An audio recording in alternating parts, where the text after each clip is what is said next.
पद्धतीनं हे smart meter घरोघरी लावलं जातं, लोकांना विश्वासात नागरिकांना न घेता ते मीटर बसवले जातात.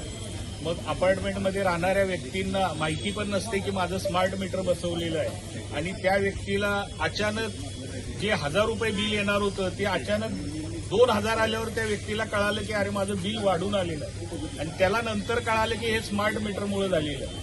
मग अशा पद्धतीचा जो कारभार चालू आहे महावितरणच्या माध्यमातून, ती लूट थांबवण्याकरता शिवसेना उद्धव बाळासाहेब ठाकरे पक्षाच्या वतीनं आज आम्ही एक इशारा दिलेला आहे. ज्या नागरिकांना हे मीटर नको आहेत त्या नागरिकांना जबरदस्ती जर केली तर त्या ठिकाणी महावितरणचे जे कोण अधिकारी किंवा कर्मचारी येतील त्यांना सळो की पळो केल्याशिवाय शिवसेना शांत बसणार नाही.